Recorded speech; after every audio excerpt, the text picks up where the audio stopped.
Je suis Nathaniel Wilson, 32 ans, vivant à Seattle avec une vie que j'ai soigneusement construite à partir de rien. La paix dont je jouis aujourd'hui est venue après 2 décennies de tourments de la part de mon frère Marcus, dont la cruauté ne connaissait aucune limite. Mes parents ont tout vu, mais ont choisi le déni, minimisant ma douleur comme de simples plaintes enfantines. Je pensais avoir enfin échappé à ce cauchemar jusqu'à ce que mon téléphone sonne samedi dernier. Leur voix tremblait alors qu'ils me suppliaient de rentrer à la maison. Marcus a besoin d'une greffe de rein et je suis son seul espoir. Avant de poursuivre mon histoire, laissez un commentaire pour me dire d'où vous regardez. Et n'oubliez pas de liker et de vous abonner pour entendre plus d'histoires de trahison et de rédemption familiale. J'ai grandi dans un quartier résidentiel tranquille de Portland, dans une maison bleue avec des boiseries blanches qui semblaient parfaites de l'extérieur. Mon frère Marcus avait 3 ans de plus et, au début, je l'idolâtrais comme le font souvent les jeunes frères. Je le suivais partout, voulant être comme mon super grand frère qui semblait tout savoir. Cette admiration innocente n'a pas duré longtemps. Le premier incident, je me souviens clairement, s'est produit quand j'avais 5 ans. Marcus en avait 8, assez vieux pour savoir ce qu'il faisait. J'avais reçu pour mon anniversaire une figurine d'action en édition limitée, Captain Stellar, mon super-héros préféré. Je chérissais ce jouet, je le gardais sur une étagère spéciale dans ma chambre.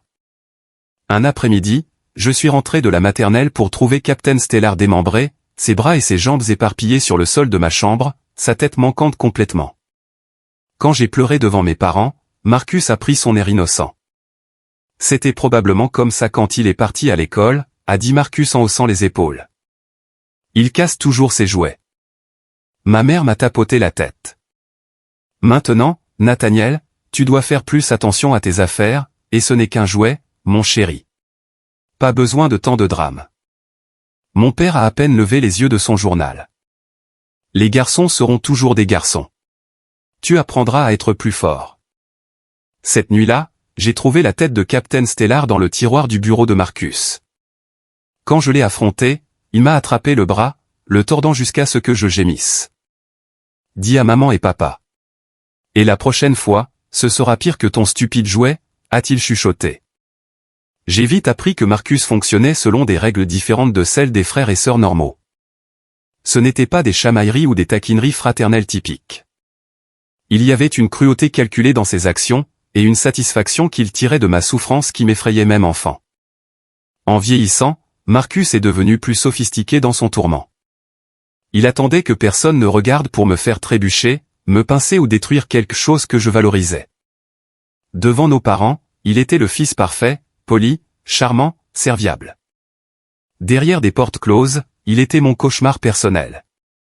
L'école aurait dû être un refuge, mais Marcus s'est assuré que ce ne soit pas le cas. Il a répandu des rumeurs sur moi. Il a dit aux autres enfants que je faisais pipi au lit ou que j'avais des habitudes étranges. Être le petit frère bizarre de Marcus est devenu mon identité indésirable. J'ai essayé de me faire des amis, mais Marcus trouvait des moyens de saboter ses relations, soit en intimidant d'autres enfants, soit en me faisant honte devant eux. Ma maîtresse de CM1, Madame Norris, a remarqué que quelque chose n'allait pas. Elle a demandé une conférence parents-professeurs et a gentiment suggéré qu'il pourrait y avoir des dynamiques préoccupantes entre Marcus et moi. Mes parents étaient indignés. Marcus est un élève et un frère exemplaire, a insisté ma mère. Nathaniel a toujours été sensible et enclin à l'exagération. Nous y travaillons avec lui. Madame Norris a essayé d'insister, mais mes parents se sont plaints au directeur et l'affaire a été classée. Après cela, j'ai appris que même les adultes ne pouvaient pas m'aider. Je suis devenu plus silencieux, j'ai gardé ma douleur pour moi et j'ai essayé de devenir invisible. Nos dynamiques familiales étaient d'une clarté cristalline. Marcus était l'enfant en or, athlétique, charismatique, académiquement réussi.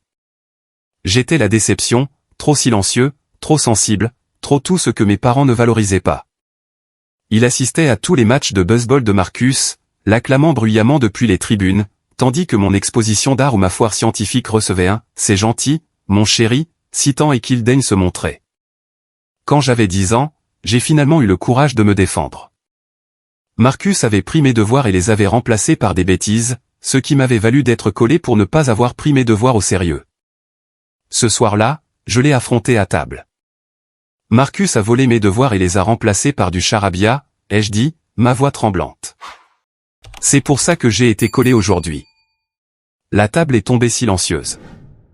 Le visage de mon père s'est assombri. Ma mère a semblé embarrassée. Nathaniel, a-t-elle grondé. Quelle terrible accusation portée contre ton frère. Marcus a pris une expression blessée. Pourquoi ferais-je ça? J'étudiais avec Jason tout l'après-midi hier. Tu peux appeler sa mère si tu ne me crois pas. Mon père a frappé la table de la main. Je ne tolérerai pas ce genre de jalousie dans ma maison. Va dans ta chambre, Nathaniel. Pas de dîner ce soir, et tu t'excuseras auprès de ton frère demain matin. En quittant la table, j'ai aperçu le sourire en coin de Marcus. Cette nuit-là, il est venu dans ma chambre. La prochaine fois, a-t-il dit doucement, souviens-toi qu'ils croiront toujours. Je m'en suis souvenu, et je ne l'ai plus jamais accusé publiquement. Le collège a apporté de nouvelles dimensions au harcèlement de Marcus. Maintenant âgé de 14 à 16 ans, il avait développé une intelligence sociale qui le rendait populaire et puissant. Pendant ce temps, je traînais dans les couloirs la tête baissée, essayant d'éviter d'être remarqué. Le harcèlement physique est devenu plus calculé. Marcus savait exactement à quel point frapper pour éviter de laisser des marques, ou me pousser pour que je tombe, mais sans que je puisse prouver que c'était délibéré. Il attendait que nos parents soient hors de portée de voix pour chuchoter des menaces ou des moqueries. Son timing était impeccable. Personne ne t'aime vraiment, me disait-il avec désinvolture en me passant le sel au dîner. Ils ont juste pitié de toi. Ou il me frôlait dans le couloir à la maison. J'ai lu ton journal. Pathétique. Je n'avais jamais tenu de journal, mais j'ai passé des heures à fouiller ma chambre, paranoïaque à l'idée de ce qu'il aurait pu découvrir de mes pensées intimes. Cette guerre psychologique s'est étendue à l'école. Marcus racontait à ses amis des choses embarrassantes que j'aurais prétendument faites, des incidents fictifs d'énurésie nocturne ou des habitudes bizarres. Il piratait mon compte email et envoyait des messages étranges à des camarades de classe. Les gens ont commencé à m'éviter, chuchotant à mon passage. Un incident particulier se démarque de ma 4e année. J'avais passé des semaines à travailler sur un projet de foire scientifique sur l'énergie renouvelable, construisant une petite éolienne fonctionnelle qui pouvait alimenter une ampoule. La nuit précédant la foire, je l'ai laissée dans le garage où je travaillais. Le matin, elle était détruite. Fils coupé, pales cassées, la base fissurée. Ma mère m'a trouvé en pleurs devant les morceaux. Oh, Nathaniel, a-t-elle soupiré. Tu aurais dû faire plus attention à l'endroit où tu la laissais. Le garage n'est pas un endroit pour des choses délicates. Quand j'ai suggéré que Marcus l'avait peut-être fait, la patience de mon père a craqué. Ce jeu de reproches doit cesser. Marcus était à l'entraînement de basket jusqu'à 21h, puis il est allé directement au lit. Je l'ai vérifié moi-même. Tu dois prendre la responsabilité de ta propre négligence. Ce qu'il ne savait pas, c'est que Marcus avait maîtrisé l'art de se faufiler après leur coucher. Je l'avais entendu de nombreuses fois, mais le dire ne ferait que m'attirer plus d'ennuis pour avoir inventé des choses. Au début du lycée, le contraste entre nos vies s'est accentué. Marcus était président du corps étudiant, athlète star, sortant avec les plus jolies filles. J'étais le petit frère maladroit avec peu d'amis, connu principalement pour être trop sensible ou bizarre. Mon anxiété et ma dépression se sont aggravées. J'ai développé de l'insomnie, sursautant au moindre bruit, anticipant toujours la prochaine attaque. Mes notes ont chuté car j'avais du mal à me concentrer. Lorsque mes parents ont reçu des avis concernant mes performances en baisse, ils ont répondu avec déception plutôt qu'avec inquiétude. Ton frère réussit à avoir des A tout en jonglant avec le sport et le gouvernement étudiant, disait mon père. Quelle est ton excuse? J'ai trouvé de petits sanctuaires, la bibliothèque de l'école pendant le déjeuner, le laboratoire informatique après les heures de cours, ma chambre avec la porte verrouillée. J'ai appris la programmation par moi-même, trouvant du réconfort dans le monde logique du code, où les règles avaient un sens et les actions avaient des conséquences prévisibles. Contrairement à ma vie à la maison où les règles changeaient constamment pour s'assurer que je perde toujours. En 2e année, j'ai rencontré Trevor Matthews au club informatique. Il était nouveau à l'école, n'avait pas encore absorbé l'opinion générale selon laquelle j'étais quelqu'un à éviter. Quand Marcus a essayé ses tactiques habituelles, répandant des rumeurs sur moi à Trevor, quelque chose d'inattendu s'est produit. Ton frère est un peu un salaud, n'est-ce pas, a dit Trevor un jour alors que nous travaillions sur un projet de codage. J'ai figé, incapable de répondre. Personne ne l'avait jamais reconnu auparavant. Mon cousin était comme ça, a continué Trevor avec désinvolture. Un psychopathe total pour moi, un ange parfait pour tout le monde. Ma tante a appelé ça du gaslighting une fois qu'elle a finalement compris. C'était la première fois que j'entendais ce terme. Cette nuit-là, je l'ai cherché, lisant sur la manipulation psychologique et ressentant une reconnaissance horrible. Quelqu'un d'autre avait vécu ça. Il y avait un nom pour ça. Je n'étais pas fou. Trevor est devenu mon seul véritable ami. La seule personne qui me croyait sans poser de questions. Avec son soutien, j'ai commencé à imaginer un avenir au-delà de la maison des miroirs de ma famille. Mais Marcus a remarqué cette nouvelle amitié, cette petite poche de bonheur. Au cours de ma première année de lycée, il a exécuté son attaque la plus dévastatrice à ce jour. Il a organisé une fête quand nos parents étaient absents, quelque chose qu'ils avaient interdit, mais qu'ils finiraient par pardonner à leur enfant en or. Pendant la fête, plusieurs portefeuilles et téléphones d'étudiants ont disparu. 2 jours plus tard, les objets volés ont été retrouvés dans mon casier avec un petit sachet de marijuana. Le proviseur a appelé mes parents. Marcus a joué le frère choqué et déçu. Je ne comprends pas, a-t-il dit en secouant tristement la tête. Il agit bizarrement ces derniers temps, il traîne avec ce nouveau gamin. Peut-être que c'est une mauvaise influence. J'ai protesté de mon innocence. Mais les preuves semblaient irréfutables. Seul Trevor m'a soutenu, soulignant que j'avais été chez lui à étudier pendant la fête, que je n'avais pas accès aux objets volés. Mais sa parole contre les preuves n'a pas suffi. J'ai échappé de justesse à l'expulsion, purgeant à la place des semaines de retenue et subissant un examen intense de la part des autorités scolaires et de mes parents de plus en plus inquiets. Ce qu'ils appelaient de l'inquiétude, je le reconnaissais comme de la surveillance. Ils ont commencé à vérifier ma chambre, à surveiller mon utilisation de l'ordinateur, à remettre en question mes allées et venues, tout en observant Marcus avec satisfaction, sachant qu'il avait réussi à faire de moi un prisonnier dans ma propre maison. À 17 ans, je me reconnaissais à peine. L'enfant extraverti qui aimait autrefois l'école était devenu un adolescent renfermé qui sursautait au moindre mouvement brusque et évitait le contact visuel. Mon monde s'était réduit à naviguer quotidiennement dans le champ de mine de la maison et de l'école sans déclencher la cruauté de Marcus ou la déception de mes parents. Marcus, alors âgé de 20 ans, avait choisi de fréquenter le collège communautaire local tout en vivant à la maison. J'avais espéré qu'il déménagerait pour ses études, me donnant un peu de paix pendant mes dernières années de lycée, mais sans succès. Au lieu de cela, sa présence restait une menace constante. Son statut dans notre famille n'était pas diminué. Mes parents avaient créé un fonds d'études pour moi à ma naissance. Rien d'extravagant, mais assez pour couvrir une partie des frais de scolarité dans une université d'État. Cela représentait mon seul espoir d'évasion, la lumière au bout de mon tunnel. J'avais commencé à rechercher des universités à travers le pays, rêvant d'endroits à des milliers de kilomètres de Portland, de Marcus, de l'environnement toxique qui m'écrasait. Un soir du printemps de ma première année de lycée, j'ai surpris mes parents en train de discuter de finances à voix basse. Curieux, je suis resté dans le couloir, hors de vue. Le compte est complètement vide, disait mon père. Comment cela a-t-il pu arriver? Est-ce que ce pourrait être une erreur bancaire, a suggéré ma mère. Je les ai déjà appelés. Les retraits ont été effectués sur plusieurs mois, tous avec le bon code PIN et la vérification d'identité. Mon sang s'est glacé. Il parlait de mon fonds d'études. Le lendemain matin, la tempête a éclaté. Mes parents m'ont confronté au petit déjeuner, le visage sombre. Nous devons parler de l'argent, Nathaniel, a dit mon père. Quel argent, ai-je demandé, sincèrement confus. Ne fais pas l'idiot. Ton fonds d'études. 17 000 $ retirés au cours des 6 derniers mois. Je les ai regardés sans comprendre.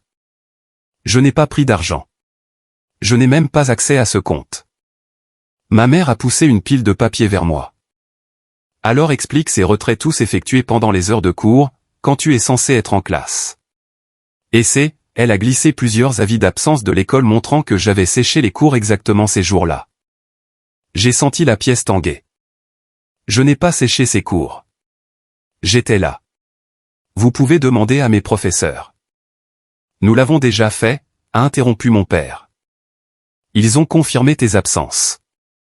Marcus est entré dans la cuisine, l'inquiétude gravée sur son visage. Que se passe-t-il? Mon père a expliqué la situation pendant que j'étais assis dans un silence stupéfait. L'expression de Marcus est passée de l'inquiétude à la déception.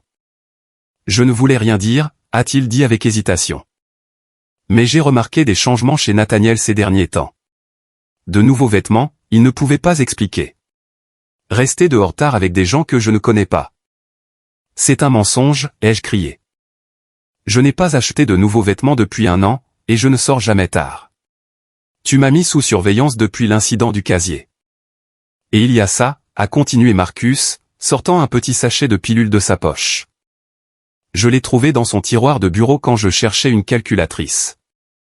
Mes parents ont fixé les pilules, puis moi, l'horreur et la déception se mêlant dans leurs expressions. Elles ne sont pas à moi, ai-je dit, ma voix brisée. Ils montrent des preuves, comme avec les portefeuilles volés. Vous ne voyez pas ce qu'il fait?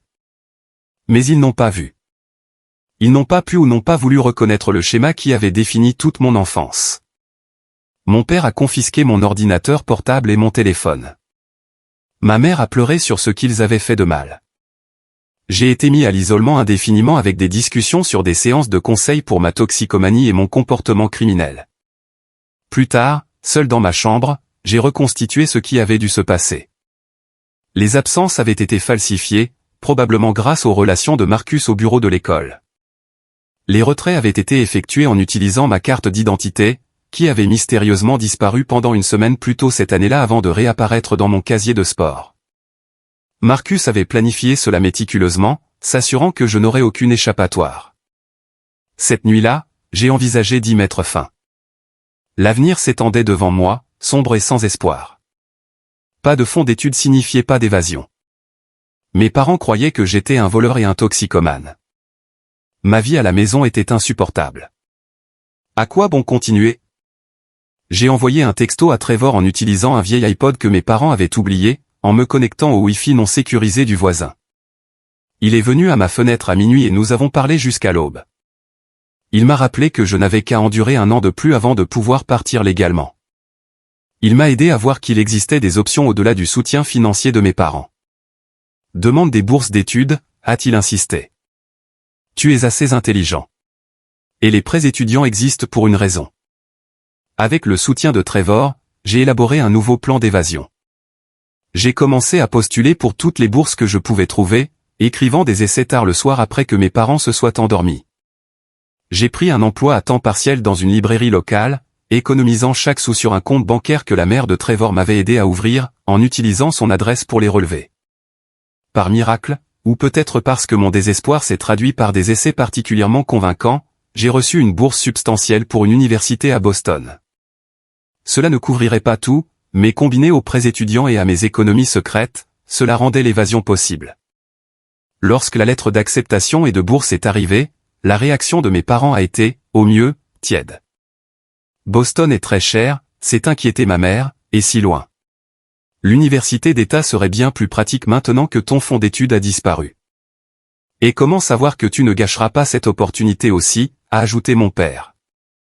Marcus, cependant, a reconnu la menace de mon évasion imminente. Dans les semaines précédant mon départ, des choses dont j'avais besoin pour l'université ont commencé à disparaître, mon chargeur d'ordinateur portable, des documents importants, les vêtements d'hiver dont j'aurais besoin à Boston.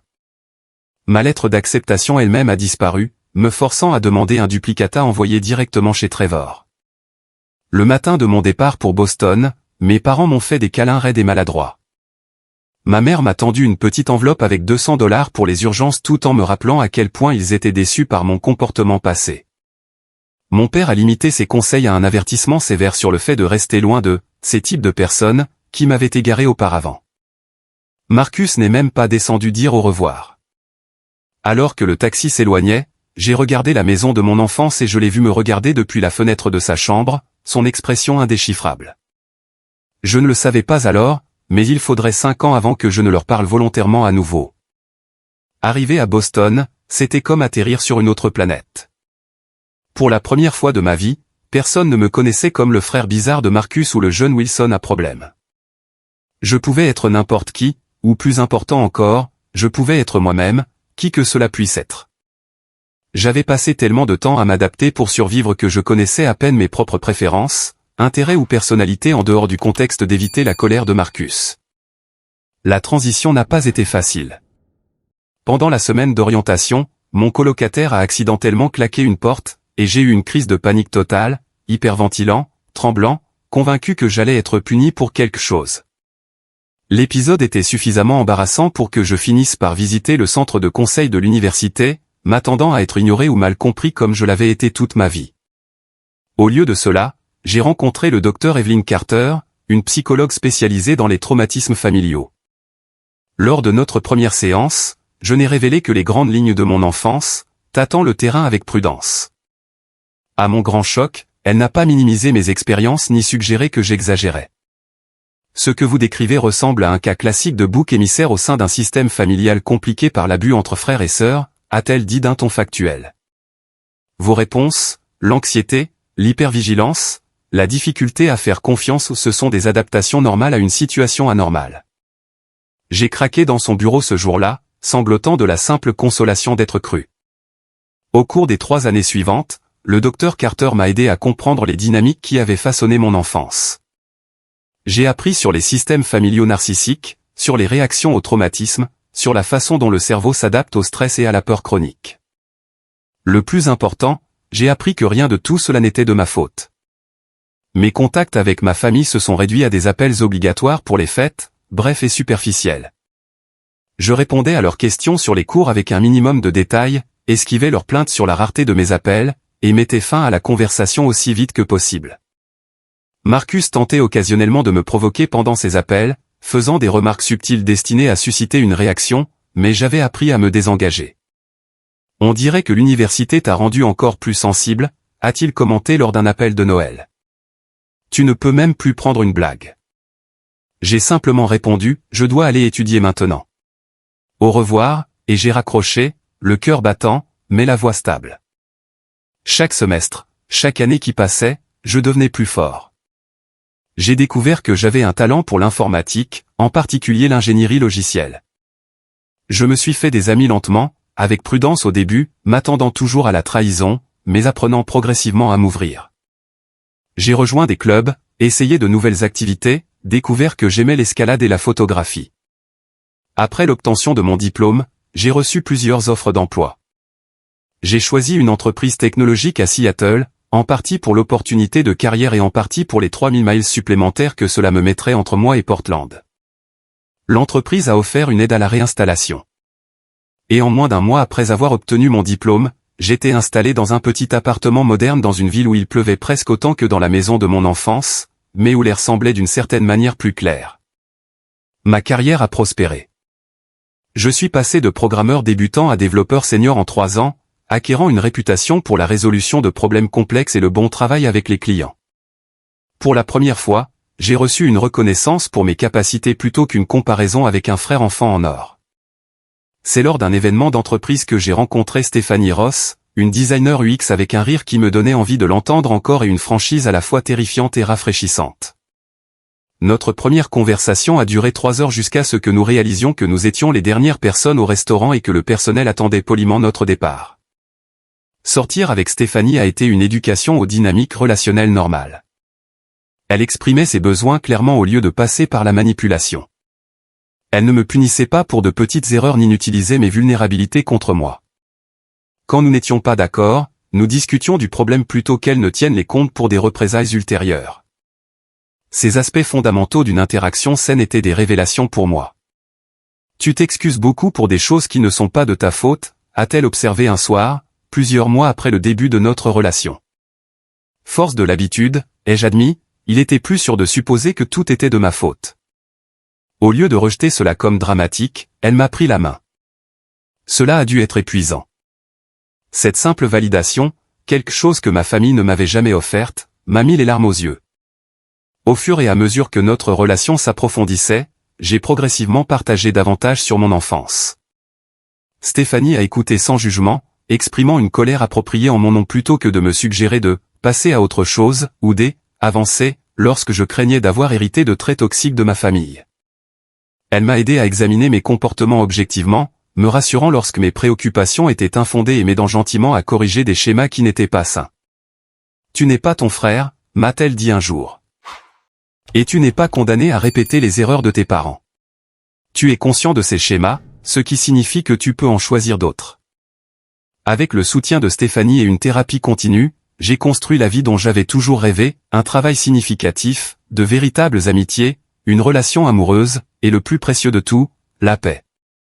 L'hypervigilance qui avait été ma compagne constante pendant 20 ans a progressivement diminué. Je dormais la nuit la plupart du temps. Je riais facilement et sincèrement. Le soir où j'ai demandé Stéphanie en mariage, debout sur un ferry avec la ligne d'horizon de Seattle scintillante derrière nous, j'ai ressenti un sentiment d'émerveillement que cette vie bonne, gentille, ordinaire, soit réellement la mienne. Quand elle a dit oui, j'ai cru, peut-être pour la première fois, que je méritais le bonheur. Nous avons fixé une date pour le printemps suivant. J'ai envoyé à mes parents une invitation officielle par obligation plutôt que par désir de leur présence. Ils ont répondu par une acceptation tiède et une demande d'amener Marcus et sa nouvelle femme, Véronica. J'ai accepté, supposant que je pourrais supporter leur compagnie pendant une journée, étant donné à quel point j'étais devenu plus fort. Je croyais vraiment avoir échappé à l'attraction gravitationnelle de ma famille toxique. J'avais construit une forteresse impénétrable de distance, de limites et de nouvelles relations. J'étais en sécurité. J'étais libre. Et puis mon téléphone a sonné un samedi matin paisible d'octobre. Et la voix de ma mère, tendue par la panique et lourde de larmes, m'a ramené en orbite. Stéphanie et moi profitions d'un week-end paresseux. La pluie tambourinait contre les fenêtres de notre appartement de Seattle, et l'odeur du café emplissait la cuisine. Nous discutions des destinations de lune de miel, hésitant entre les vignobles de Toscane et les plages de Bali. C'était le genre de moment heureux ordinaire qui me surprenait encore parfois. Cette vie normale que j'avais construite si loin du chaos de mon enfance. Quand mon téléphone a sonné, affichant le numéro de mes parents, mon premier instinct a été de l'ignorer. Ils appelaient rarement en dehors de nos vérifications mensuelles programmées, et ces appels étaient brefs et superficiels par conception, mais quelque chose ou intuition ou peut-être conditionnement persistant m'a fait répondre. Nathaniel. La voix de ma mère sonnait étrange. Tendue. Dieu merci, tu as décroché. Qu'est-ce qui ne va pas, ai-je demandé, immédiatement alerte. C'est Marcus. Elle pleurait maintenant. Il est à l'hôpital. Il y a eu un accident. Les détails sont apparus dans un flot décousu. Marcus rentrait d'une fête, ivre, et avait percuté sa voiture contre une glissière de sécurité. Il avait survécu, mais avait subi de graves blessures internes. Ses reins étaient irréparables. Il avait besoin d'une greffe. Les médecins ont testé ton père et moi, a expliqué ma mère. Mais aucun de nous n'est compatible. Tu es son seul espoir, Nathaniel. Ces mots, tu es son seul espoir, m'ont glacé le sang. Après des années de thérapie, je reconnaissais la manipulation, la pression, le sentiment de culpabilité implicite. Mais la reconnaissance ne me rendait pas immunisé contre ces effets. Nous avons besoin que tu rentres à la maison, la voix de mon père maintenant, ayant pris le téléphone de ma mère. Fais-toi tester pour voir si tu es compatible. C'est ton frère, Nathaniel. Ce dernier appelle. C'est ton frère, était lourd d'accusations tacites. Le sous-texte était clair, quelles que soient les doléances que tu penses avoir, quelle que soit la distance que tu as mise. Le sang est le sang. Tu lui dois ça. Après avoir promis d'y réfléchir et mis fin à l'appel, je me suis assis à la table de la cuisine, les mains tremblantes au point de ne pas pouvoir tenir ma tasse de café. Les souvenirs ont afflué. Marcus, détruisant mes affaires, me piégeant pour vol, volant mon fonds d'études, les années de gaslighting et de tourments, et sous tout cela, l'aveuglement persistant de mes parents, leur défense inébranlable de lui à mes dépens. Tu ne leur dois rien, a dit Stéphanie doucement, observant mon visage. Ni une visite, ni un test, et certainement pas un rein. J'ai hoché la tête, mais la culpabilité programmée faisait déjà son chemin dans mon système. Ma respiration est devenue superficielle, ma poitrine serrée. La crise de panique s'est d'abord installée progressivement, puis s'est abattue sur moi comme une vague. Stéphanie m'a guidé à travers les techniques d'ancrage que le docteur Carter m'avait enseignées. 5 choses que je pouvais voir. 4 que je pouvais toucher. 3 que je pouvais entendre. 2 que je pouvais sentir. 1 que je pouvais goûter. Le café amer sur ma langue. La pluie contre la fenêtre. Le tissu doux du canapé sous mes doigts. Une fois le pire passé, j'ai appelé Trevor, qui restait mon ami le plus proche malgré la distance. Il avait entendu les dynamiques familiales de première main, avait été témoin des conséquences de la cruauté de Marcus tout au long du lycée. Ils n'ont pas changé, Nat, a-t-il dit après que je lui ai expliqué la situation. Ils utilisent la même stratégie qu'ils ont toujours utilisée, Marcus en crise, tu t'attends à te sacrifier. La seule différence, c'est que les enjeux sont plus élevés. Mais s'il meurt parce que j'ai refusé? La question qui tourbillonnait dans mon esprit a finalement échappé. La réponse de Trevor a été mesurée. Et s'il meurt? Serait-ce ta faute ou le résultat de ses propres choix et actions au fil de nombreuses années? Il a choisi de conduire en état d'ivresse. Il a choisi de te traiter cruellement toute ta vie. Tes parents ont choisi d'encourager son comportement et de minimiser ta douleur. Es-tu responsable des conséquences naturelles de leur choix? Je n'avais pas de réponse, mais la question elle-même a aidé à créer de l'espace autour du sentiment d'obligation suffocant que je ressentais. Ensuite, j'ai appelé le docteur Carter, qui avait continué à être ma thérapeute par séance vidéo après mon déménagement à Seattle. Elle a écouté la situation sans interruption, puis a offert sa perspective professionnelle. C'est un défi profond en matière de limites, a-t-elle dit. Après des années à construire une séparation saine de la dysfonction de votre famille, on vous demande de donner littéralement une partie de votre corps à la personne qui vous a causé le plus de mal. Il n'y a pas de réponse simple ici, Nathaniel. Mais quoi que vous décidiez, cela doit venir de votre moi authentique, non de la culpabilité, de l'obligation ou de la peur. Comment savoir ce que mon moi authentique veut, ai-je demandé. En prenant le temps de l'écouter. En ne vous précipitant pas dans une décision sous l'effet de la panique. En consultant vos valeurs plutôt que votre conditionnement. Après notre séance, je me suis assis seul sur notre petit balcon, regardant la ligne d'horizon de Seattle disparaître dans le brouillard du soir. La décision qui se présentait à moi ne concernait pas seulement une procédure médicale. Il s'agissait de savoir si j'allais me laisser entraîner à nouveau dans un système qui m'avait presque détruit. Si les limites pour lesquelles j'avais tant lutté pour établir s'effondreraient sous le poids de la crise. Cette nuit-là, j'ai dit à Stéphanie que je devais rappeler mes parents et établir les conditions de mon implication. Quoi que tu décides, a-t-elle dit, je suis avec toi. Mais promets-moi que tu ne les laisseras pas effacer tout ce que tu as construit ici. J'ai promis. Puis j'ai composé le numéro qui, même après toutes ces années, faisait encore battre mon pouls avec anxiété. Je viendrai à Portland, ai-je dit à ma mère, ma voix stable malgré les battements de mon cœur. Je me ferai tester, mais je dois être clair sur quelque chose. Cela ne remet pas à zéro notre relation. Cela n'efface pas le passé. Si je suis compatible et si je décide de donner, ce sera sous des conditions que j'expliquerai à mon arrivée. Il y eut un silence à l'autre bout, puis la voix de mon père, rauque, avec ce qui aurait pu être du soulagement ou du ressentiment. Viens juste ici, Nathaniel. Nous pourrons régler le reste plus tard. Mais je savais qu'il valait mieux ne pas laisser les choses ambiguës avec eux. L'ambiguïté avait toujours été une arme contre moi. Non, ai-je dit fermement. Nous commençons comme nous avons l'intention de continuer. Mes limites sont non négociables. Si vous ne pouvez pas accepter cela, alors je ne viendrai pas du tout. Un autre silence, plus long cette fois. Puis ma mère, soumise. Nous comprenons. S'il te plaît, viens vite. Il n'a plus beaucoup de temps. En raccrochant, je ressentis un étrange mélange d'appréhension et de détermination. Je retournais sur les lieux du traumatisme de mon enfance. Mais je n'étais plus l'enfant sans défense dont il se souvenait. J'étais un homme avec des ressources, avec du soutien, avec une conscience durement acquise des dynamiques qui m'avaient façonné. Je retournais dans la fosse au lion, mais cette fois je n'étais pas désarmé. Le vol pour Portland fut turbulent, à l'image de mon état intérieur. Stéphanie avait proposé de m'accompagner, mais je lui avais demandé d'attendre.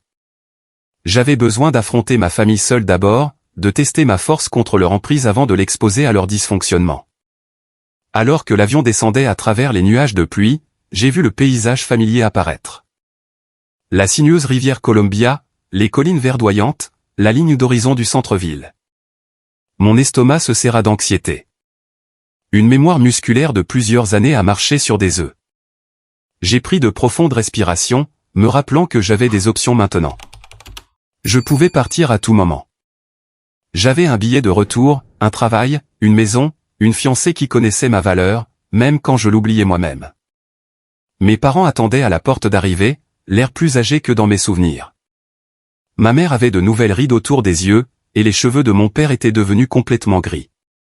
Ils m'ont approché avec des mouvements maladroits et hésitants, comme s'ils n'étaient pas sur du protocole pour accueillir un fils qu'ils avaient effectivement perdu il y a des années. Ma mère a tendu les bras pour un câlin, ce que j'ai autorisé, mais sans le rendre pleinement. Mon père m'a serré la main formellement, puis m'a tapoté l'épaule dans un geste affectueux guindé. « Tu as bonne mine », a dit ma mère, ses yeux m'évaluant. « Seattle doit te réussir. » « Oui », ai-je simplement répondu. Le trajet jusqu'à l'hôpital fut rempli de leurs bavardages prudents, commentaires sur la météo, questions sur mon vol, observations sur les changements de la ville depuis mon départ. Ils ont délibérément évité toute mention de l'état de Marcus ou de la raison de ma visite, comme si nous étions en excursion familiale ordinaire plutôt que pour une urgence médicale. Cette superficialité était leur spécialité, glissant à la surface des choses, sans jamais reconnaître les profondeurs tumultueuses en dessous. Dans le passé, j'avais participé à cette mascarade, désespéré d'obtenir un semblant de normalité. Maintenant, je la reconnaissais comme une autre forme de déni, et je refusais de jouer le jeu. « Parlez-moi davantage de l'état de Marcus », ai-je dit, interrompant le monologue de ma mère sur un nouveau centre commercial. « Qu'est-ce qui s'est passé exactement? Quel est le pronostic ?» Mes parents ont échangé des regards sur le siège avant. Mon père s'est raclé la gorge. Il rentrait d'un événement professionnel, a-t-il commencé. Maman a dit que c'était une fête, ai-je corrigé. Un autre coup d'œil entre eux. Oui, eh bien, une fête professionnelle. Son entreprise fêtait l'atteinte des objectifs trimestriels. Marcus a bu quelques verres, puis a essayé de rentrer en voiture. Il a percuté une glissière de sécurité sur le pont Morrison. Il a eu de la chance de s'en sortir, a ajouté ma mère. La voiture est détruite. Ses reins ont été gravement endommagés par l'impact. Les médecins ont tenté une dialyse, mais il y a eu des complications. Ils ont clairement indiqué qu'une greffe était la seule solution viable à long terme. L'hôpital était en grande partie comme je m'en souvenais d'une amydalectomie de mon enfance. La même odeur antiseptique, le même éclairage fluorescent qui rendait tout le monde malade. Nous avons pris l'ascenseur jusqu'au 5e étage où un panneau indiquait « Néphrologie unité de transplantation ». La chambre de Marcus était privée, avec des moniteurs qui émettaient des bips réguliers et des perfusions qui couraient dans son bras. Il semblait diminuer d'une certaine manière, sa présence habituellement imposante réduite par la blouse d'hôpital et les appareils médicaux. Sa femme, Véronica, était assise à côté du lit, feuilletant un magazine. Elle a levé les yeux quand nous sommes entrés, son expression passant de l'ennui à la curiosité quand elle m'a vu. « Vous devez être Nathaniel », a-t-elle dit en se levant pour me serrer la main. « J'ai tellement entendu parler de vous. » Je me suis demandé exactement ce qu'elle avait entendu, et de qui. Marcus m'avait-il dépeint comme le jeune frère perturbé, la déception de la famille, ou avait-il dit la vérité sur notre enfance, admettant son rôle dans mon exil? Marcus s'est agité au son des voix, ses yeux s'ouvrant lentement. Quand ils se sont posés sur moi, une série complexe d'émotions a traversé son visage, surprise, soulagement et quelque chose qui aurait pu être de la honte avant d'être rapidement réprimé. « Tu es venu » a-t-il dit, sa voix rauque. « Je suis ici pour me faire tester », ai-je précisé. C'est tout ce que j'ai accepté pour l'instant. Mes parents ont fait des mouvements nerveux et hésitants, ma mère redressant les couvertures de Marcus, mon père vérifiant sa montre et mentionnant quelque chose à propos de trouver le médecin. Quand ils ont quitté la pièce, ostensiblement pour parler avec l'équipe médicale, un silence inconfortable est tombé. Véronica a regardé Marcus et moi, puis a soupiré. « Je vais prendre un café », a-t-elle dit, mais s'est arrêtée à la porte. Pour ce que ça vaut, Nathaniel, ce n'est pas la même personne avec qui tu as grandi. Après son départ, je me suis tenu au pied du lit de Marcus, maintenant une distance, à la fois physique et émotionnelle. Véronica semble gentille, ai-je dit d'un ton neutre. Marcus a hoché la tête.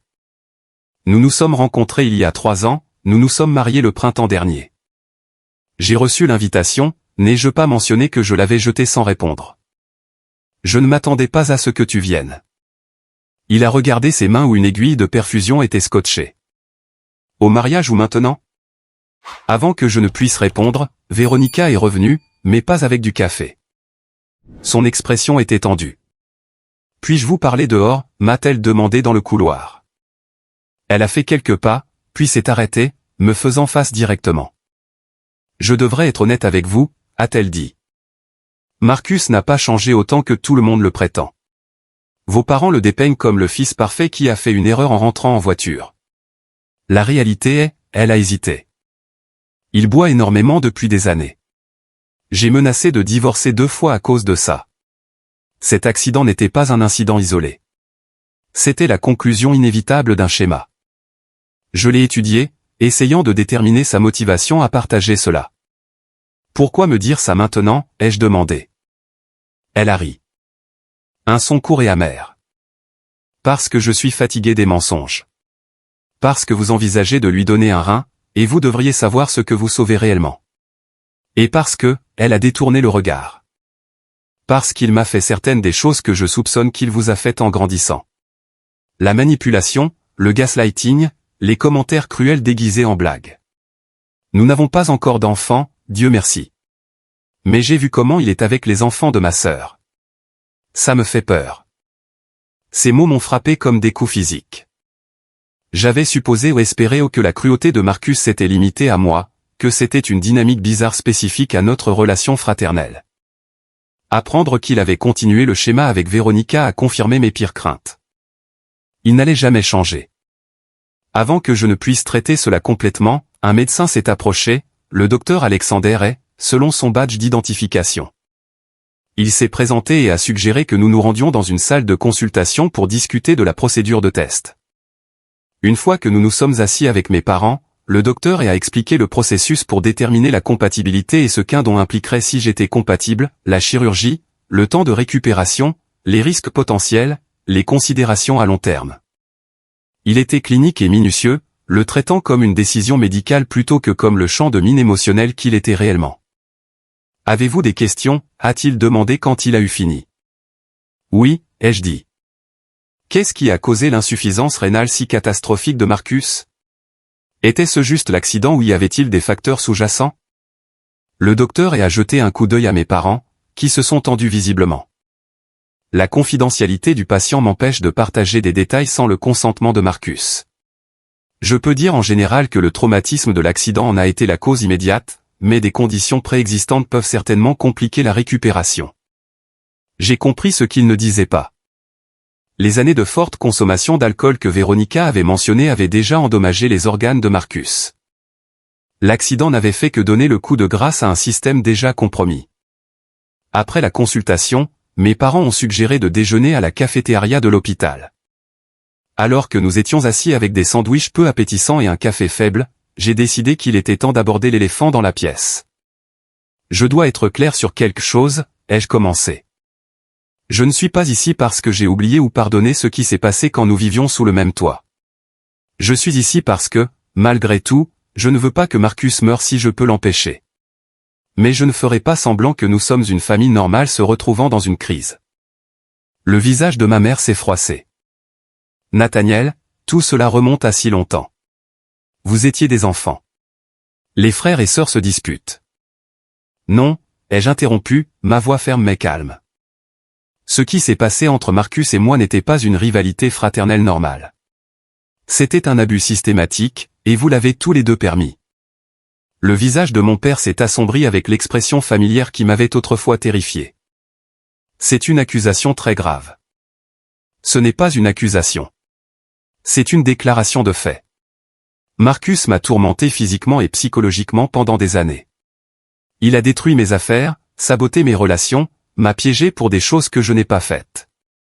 Et vous deux, je les ai regardés tour à tour. Soit vous ne l'avez pas vu, soit vous avez choisi de ne pas le voir. Tu as toujours été sensible, a dit ma mère, son renvoi par défaut. Tu prenais tout tellement à cœur. Comment aurais-je dû le prendre quand Marcus a détruit mon projet scientifique ou quand il a volé mon fonds d'études et m'a piégé pour cela? N'était-ce que ma sensibilité? Mon père s'est penché en avant. Nous ne savons pas avec certitude que Marcus a pris cet argent. Stop.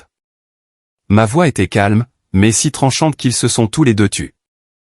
C'est exactement la dynamique dont je parle. Marcus fait quelque chose de cruel ou de destructeur, ai-je souligné. Et vous niez, minimisez ou me blâmez. Cela a été le schéma de toute ma vie, et je vois que ça n'a pas changé du tout. Ma mère a commencé à pleurer doucement. Mon père a mis son bras autour d'elle, me fixant comme si j'étais le méchant de cette scène. Nous ne sommes pas venus ici pour remuer l'histoire ancienne, a-t-il dit. Nous sommes ici parce que ton frère a besoin de toi. Et j'ai besoin de quelque chose aussi, ai-je répondu. J'ai besoin de la reconnaissance de ce qui s'est réellement passé dans notre famille. J'ai besoin de rendre des comptes. Sans cela, il n'y a pas de chemin possible pour nous, avec ou sans rein. Je me suis levé, soudain incapable de rester à cette table un instant de plus. Je terminerai les tests comme promis, mais ma décision concernant le don dépendra de votre volonté d'affronter la vérité sur notre famille. Toute la vérité. Je suis parti, leurs protestations s'estompant derrière moi. J'ai trouvé un coin tranquille dans le hall de l'hôpital, le cœur battant, mais l'esprit étonnamment clair. C'était la première fois que je les confrontais aussi directement au passé. Et bien que leur réaction ait été prévisible, ma propre calme détermination était nouvelle. Après m'être ressaisi, je suis retourné dans la chambre de Marcus, le trouvant seul. Véronica était rentrée se reposer, et mes parents étaient vraisemblablement encore à la cafétéria, se remettant de notre confrontation. Ils m'ont dit que tu serais testé demain matin, a dit Marcus en entrant. J'ai hoché la tête, prenant la chaise près de son lit, mais pas trop près. Pourquoi, a-t-il demandé. Après tout ça, pourquoi même envisagerais-tu cela? C'était la première question honnête qu'il m'ait posée de toute notre vie. J'essaie encore de comprendre, ai-je répondu honnêtement. Marcus est resté silencieux un long moment, fixant le plafond. Je n'étais pas sûr que tu viendrais. Je leur ai dit de ne pas t'appeler. Cela m'a surpris. Pourquoi? Il s'est agité inconfortablement. Parce que je savais ce qu'il ferait, le sentiment de culpabilité, la manipulation émotionnelle, la même manigance qu'ils t'ont toujours faite, te rendant responsable de tout arranger. C'était une évaluation si précise de notre dynamique familiale que j'en suis resté sans voix un instant. Et il a continué, sans me regarder dans les yeux, parce que je sais que je ne mérite pas ton aide. Pendant un instant, j'ai aperçu quelque chose que je n'avais jamais vu chez mon frère auparavant, un éclair de véritable conscience de soi. Mais aussi vite, il a été remplacé par le Marcus plus familier. Mais ils ont insisté, a-t-il dit, une pointe de l'ancien sentiment de droit se glissant dans sa voix. Ils ont dit que tu étais la seule option restante. Et la famille, n'est-ce pas? Malgré nos différences. Différences, ai-je répété incrédule. Est-ce ainsi que tu appelles ce que tu m'as fait pendant 18 ans? Des différences? Sa mâchoire s'est crispée. J'étais un gamin aussi, Nathaniel. Les enfants font des choses stupides. Les enfants se taquinent. Ils se disputent. Ils ne s'engagent pas dans une torture psychologique systématique. Ils ne piègent pas leurs frères et sœurs pour vol ou ne détruisent pas leurs opportunités universitaires. Toujours aussi dramatique, a-t-il marmonné. Et à ce moment-là, il ressemblait exactement à notre mère. Écoute, si tu vas aider, aide. Sinon, retourne simplement à Seattle. Ne rends pas cela plus difficile que nécessaire. Je me suis levé, une vague de clarté m'envahissant. Rien n'avait changé. Ni Marcus, ni mes parents, ni la dysfonction fondamentale qui m'avait poussé à traverser le pays à 2 reprises. Je serai au centre de test à 8 heures demain, ai-je dit. Après cela, je déciderai de ce qui se passera ensuite. J'ai quitté la pièce sans me retourner, ma décision se cristallisant déjà, bien que je ne la verbaliserai pas avant d'avoir eu le temps de bien réfléchir. Dans le couloir de l'hôpital, j'ai sorti mon téléphone et réservé une chambre d'hôtel. Il était hors de question que je reste chez mes parents, entouré des échos de la vieille douleur et du nouveau déni. En marchant vers la sortie, j'ai ressenti une étrange légèreté. Je les avais tous affrontés, Marcus, ma mère, mon père, et j'avais tenu bon. Leur pouvoir de me rabaisser, de me faire douter de ma propre réalité, s'était finalement brisé de manière irrévocable. Dans ma chambre d'hôtel ce soir-là, je me tenais à la fenêtre, regardant la pluie familière de Portland strier le vert. La ville semblait à la fois intimement connue et complètement étrangère, comme un rêve récurrent soudainement vécu éveillé. J'ai d'abord appelé Stéphanie, décrivant les confrontations avec ma famille, les révélations de Véronica sur Marcus et le sentiment de vide qui s'était installé dans ma poitrine. Je ne sais pas à quoi je m'attendais, ai-je admis. Une partie de moi espérait qu'une crise aussi grave aurait pu les changer, les rendre plus réfléchis, plus honnêtes. Mais ils sont exactement les mêmes. Les gens changent rarement, à moins qu'ils ne le veuillent, a dit Stéphanie doucement. Et vouloir changer exige de reconnaître qu'il y a quelque chose qui ne va pas en premier lieu. Sa voix, stable et rationnelle, m'a ancré. C'était la différence entre mon passé et mon présent. Avoir quelqu'un qui se tenait fermement à mes côtés, qui me voyait clairement et me valorisait constamment. Ensuite, j'ai appelé le docteur Carter, qui avait accepté d'être disponible pendant ce voyage, étant donné sa signification psychologique. J'ai l'impression d'être manipulé dans une situation sans issue, lui ai-je dit. Si je donne, je sacrifie ma santé physique pour quelqu'un qui m'a abusé et montre un remords minimal. Si je ne le fais pas, je suis le méchant qui a laissé son frère mourir par pure méchanceté. Ce ne sont pas vos seules options, a souligné le docteur Carter. Il y a une voie médiane ici. Vous pouvez fixer des conditions qui protègent votre bien-être tout en aidant, si c'est ce que vous voulez finalement faire. Quel genre de conditions? Cela dépend de ce dont vous avez besoin pour vous sentir en sécurité dans cette interaction. Qu'est-ce qui ferait en sorte que cette situation vous semble moins un sacrifice et plus un choix? J'ai réfléchi à cette question toute la nuit, faisant des listes, rayant des choses, affinant mes pensées. Au matin, j'avais de la clarté. Le processus de test était simple. Prise de sang, typage tissulaire, évaluation complète de la santé. L'équipe médicale était professionnelle et non jugeante, traitant mon don potentiel comme mon choix plutôt qu'une conclusion inéluctable. Après avoir terminé les tests, j'ai demandé une réunion privée avec mes parents. Nous nous sommes réunis dans la même salle de consultation que la veille. Le territoire neutre de l'hôpital offrant un certain tampon émotionnel. Je veux être très clair sur notre situation, ai-je commencé. Les résultats des tests prendront quelques jours. Si je suis compatible et si je décide de faire un don, ce sera sous des conditions spécifiques. Ma mère a commencé à protester. Mais mon père a posé une main protectrice sur son bras. Quelles conditions, a-t-il demandé. J'ai pris une grande inspiration.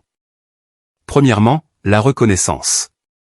J'ai besoin que vous reconnaissiez tous les deux que ce qui s'est passé dans notre famille n'était pas une rivalité fraternelle normale. Marcus m'a abusé systématiquement et délibérément, et vous l'avez permis par le déni et l'inaction. Le visage de ma mère s'est durci. Nathaniel, ce n'est pas le moment pour, c'est exactement le moment, ai-je interrompu. Pendant des années, j'ai porté ce fardeau seul. J'ai travaillé dessus en thérapie, j'ai reconstruit ma vie malgré cela, mais vous n'avez jamais eu à y faire face. Ça se termine maintenant, ai-je continué, ma voix stable. Deuxièmement, l'action. Vous avez tous les deux besoin d'aide professionnelle pour comprendre votre rôle dans ce qui s'est passé. Je veux un engagement dans une thérapie familiale avec un spécialiste des systèmes familiaux dysfonctionnels. Pas juste une ou deux séances pour m'apaiser, mais un véritable engagement continu. L'expression de mon père était indéchiffrable. Et troisièmement, les limites. Si je fais cela, cela ne remet pas notre relation à une version fantasmée où tout est pardonné et oublié.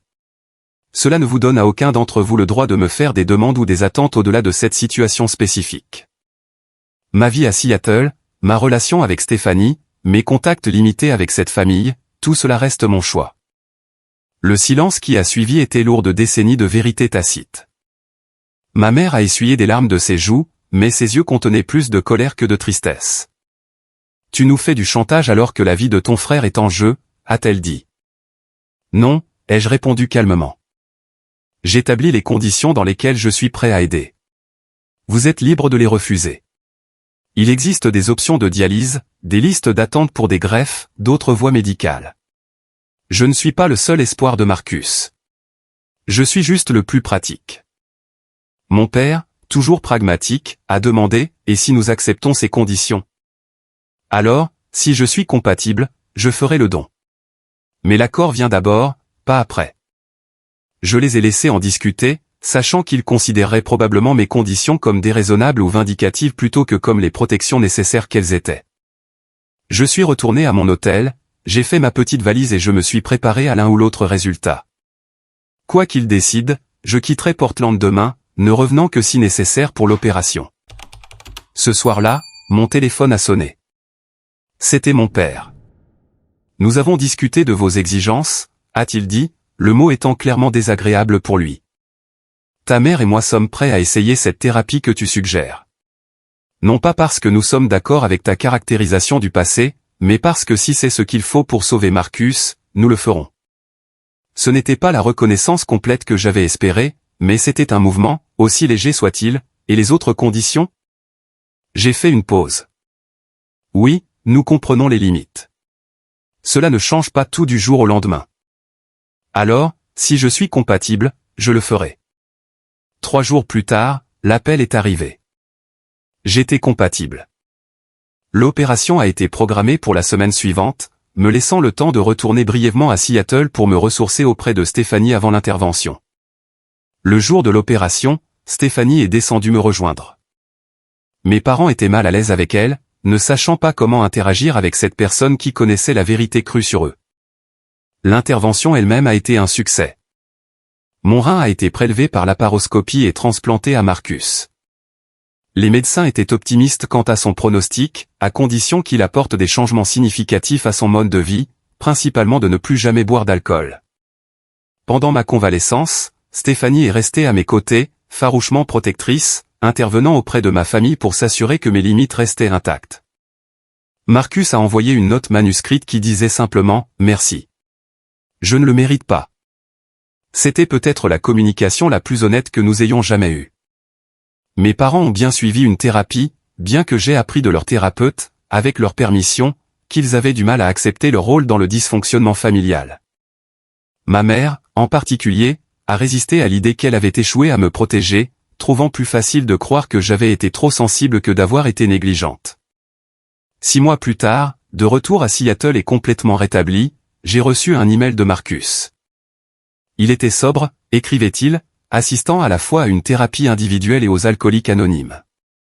Véronica avait accepté d'essayer le conseil avec lui. Il n'a pas demandé pardon ni de relation, a juste partagé l'information à titre d'archive. Je n'ai pas répondu immédiatement. Quand je l'ai fait, des semaines plus tard, mon message était bref, je suis content que tu reçoives de l'aide. Prends soin de mon rein. Mes parents ont continué à appeler mensuellement. Nos conversations restaient maladroites, mais avec des moments de plus grande authenticité qu'auparavant. Ma mère faisait occasionnellement référence à quelque chose de ces séances de thérapie, indiquant qu'elle s'engageait au moins dans le processus. Mon père, une fois, à mon grand choc, a dit « Je pense que nous avons manqué beaucoup de ce qui se passait entre vous deux garçons. J'essaie de comprendre pourquoi. » Ce n'était pas un règlement de compte complet, mais c'était un début. Stéphanie et moi avons poursuivi nos projets de mariage, une petite cérémonie sur la côte de Washington. J'ai invité ma famille avec des attentes claires quant à leur rôle et leur comportement. Ils ont assisté, discrets et prudents, essayant clairement de naviguer dans les nouvelles dynamiques entre nous. Pendant la réception, Marcus s'est approché de moi, gardant une distance respectueuse. « Félicitations », a-t-il dit. « Stéphanie semble bonne pour toi. »« Elle l'est », ai-je acquiescé. « Écoute, je sais que nous ne pouvons pas revenir en arrière. Je sais qu'il s'est passé trop de choses, mais je voulais te dire que je suis désolé. Ce n'est pas suffisant, mais c'est vrai. » C'était la chose la plus proche d'une excuse sincère que j'ai jamais reçue de sa part. J'ai hoché la tête, incapable d'offrir le pardon pour l'instant, mais reconnaissant l'effort. « Prends soin de toi, Marcus, ai-je dit, et comme je l'ai dit avant, prends soin de mon rein. » Il a presque souri à cela, puis est parti, respectant les limites que j'avais établies. De retour dans notre maison de Seattle, maintenant partagée avec Stéphanie comme mon épouse, j'ai senti les dernières pièces de mon parcours de guérison se mettre en place. J'avais affronté mon agresseur et ceux qui l'avaient permis. J'avais établi des limites et les avais fait respecter.